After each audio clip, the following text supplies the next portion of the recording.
Good morning, this time from Austria.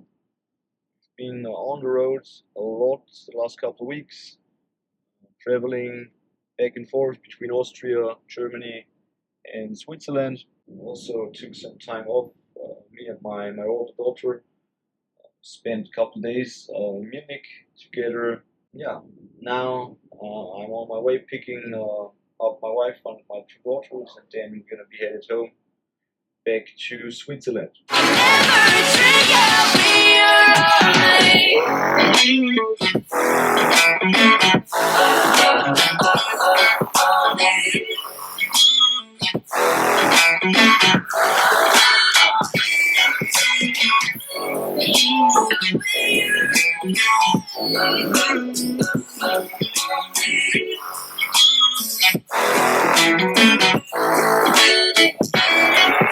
If you go to war, then I'm going with you.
All these hours I spent in the car, I thought of the next thing, or let's say the next message I want to share. One thing that was a big issue in my life is taking decisions. So for the most part of my life, I was very bad at taking decisions, whether uh, taking wrong decisions or not taking a decision at all, or being caught up in the middle between those two. Remember a story or a moment where I realized that this actually was an issue within my life. I was on vacation in Hamburg in Germany together with my wife, and we were walking along the coast or the harbor basically, and you can take these boat rides there where they take you on small boats. You're gonna go out, you're gonna look at the city from the sea. Basically, very easy and a fun thing to do, but I could not decide whether going on the boat or not. I was afraid of what would happen if the boat trip was not fun, if it was cold, if it was too windy. Um, Maybe then getting off the boat and my wife was saying we spent now money on something that just wasn't worth it. Yeah, I was so much afraid of the consequences that I could not take the decision. And as I said, in the first place, this is a funny story, but if you think about it a little more, it shows that even within the most simple things, taking decisions can be a real issue. And why should you be good at taking decisions or taking responsibility with things that really matter when you cannot do in the smallest things at all. Doesn't make sense. So, as I said, I realized I had an issue with taking decisions. Years later, I came to faith, and then also with faith, I just let things happen. There were people that just put their idea of what faith is and what it needs to be on top of me, and I was just accepting it. Still realizing something was wrong, but I simply would not want to decide to find out on my own and to start a relationship with God um, personally. Just did what others told me, being afraid to, as I said, decide that I actually would like to find out and take the road on my own. I'd say faith was introduced to me as something you need to work for. You need to work hard on the relationship with God. You need to earn His love. You need to earn your worth. You need to earn your value. And it was a very exhausting thing. Just like training for something, but the goal was dead high. You almost couldn't get there. Then at some point, it was also affecting my marriage because, again, just like with the boat story, my wife wanted me to decide. I couldn't do it, and we always had fights about it. It was very tough, and I started to question faith. I started to question God. I was not realizing what He wanted from me, or what I should do, how I should become better. I just was confused, Lord. I didn't know for how many people I would need to pray, how many times I need to share the gospel to be enough as a human being, and to, as I said, have that love and that value granted for me by God. Out of that, I learned what it takes to take a decision. From one day to the other, it was so clear to me that I had to decide not only for myself but also for my wife and then for my two daughters, because this community of people and the way they received faith was also affecting them. That very moment was very clear to me. I had to get out of that, and also my family. So that basically was the first real decision I took for me and for others. In that case, for my family. Yeah, I took that decision. I had to deal with the consequences. It turned out good in the end. So it was something I was intimidated by, was something I was afraid of, but in the end it turned out good. Probably the first real hard decision at that time I had to take in my life. And with taking that decision, also my relationship with God turned around. Suddenly, I realized I don't need to, work for the love of God. I don't need to work for that value that I wanted so badly. I just could live within this relationship um, with God and grow in it. It turned from something very distant to a real personal relationship. Because I think the harder I try to work for it, the more I try to um, get his attention and act, the farther it took me away from God and from that personal interaction with him. I think it's all about the relationship with God. I think that this is what needs to come first.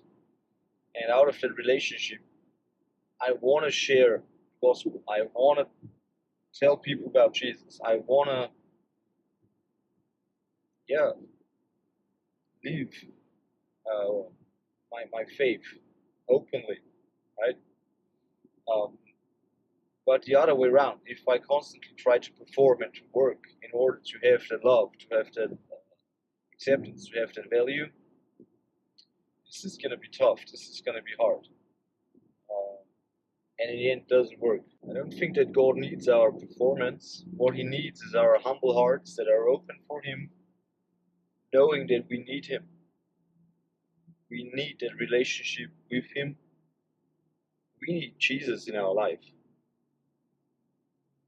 But He doesn't need our performance. He doesn't need our workload. He doesn't need our achievements. It's the other way around. We are dependent on Him. And valued was coming out of the same idea, basically. I think because we have that value, we have that acceptance, because God loves us the way we are, we can perform, we can take decisions, we can be responsible, we can be people that act based on faith, but not the other way around. We don't need to perform to become worthy, we don't need to perform to become valued, we don't need to achieve in order to have that love from God. We simply can act out of the value we have. To conclude this, to actually show what taking decisions means, I want to share another story. It happened not too long ago. A very close person to me died because of cancer. And in the last days that person had, we sat together and talked, and I shared my testimony. I shared, that relationship I have with Jesus. And then I asked that person, what about you? Do you want to have that relationship with Jesus? You want to spend the rest of your days with Him, even if there's just a couple of days left in this life? But I think there's eternity that's gonna wait, and you're gonna spend eternity with Jesus. So that's a very important decision you have to take. That person said yes, and you really could see the difference. Um, Even with that severe sickness, you could see what it changed. What impact would that decision have had just a couple of years earlier for that person, for that person's family, about how that person was spending um, life? That would have made a real impact. That would have made a real change. And if you think of not just a couple of years, but maybe 10 years, maybe 15 years, what if that person would have taken that decision to live in the relationship with Jesus, I don't know, maybe 50 years earlier, maybe 60 years earlier, maybe 70 years earlier? That impact on that person's life and on the life of everyone around that person. Not just close family, but also friends, colleagues. I don't know, everybody around the person. Just imagine that impact it would have made. And that was a crazy thing to think of. Even within my life, I thought, like, what if I got to know Jesus maybe 10 years earlier? It would have made a tremendous change on how I did things, what kind of things I did, how I treated other people. It would have changed everything. Within this example, you can see how important it is to take decisions. To sum it up, don't let fear of deciding something wrong hinder you taking decisions, because I think the worst decision you can take is the one you actually don't take. The way I experienced Jesus, He's not demanding anybody. He's not forcing you to decide on Him. Not at all. Jesus is offering you an option. He's offering everybody an option. a way out of fear, a way out of shame, a way out of guilt. He's spreading out his hand, waiting for you to take a decision. And as I said, I think this is the most important decision you need to take. You need to take this decision with care because it's going to change everything. So I really wanted to encourage you to at least think about it. Do I want to take this decision or not? Because at some point I think every one of us needs to decide. Either we're going to be deciding to take this relationship, to take the hand of Jesus and accept his gift, or we decide not to do. And both of the decisions are linked with consequences. Think of it, handle it with care, and yeah, you can be encouraged. It's gonna be changing stuff for good and not for worse. That is for sure. Then I'm going with you.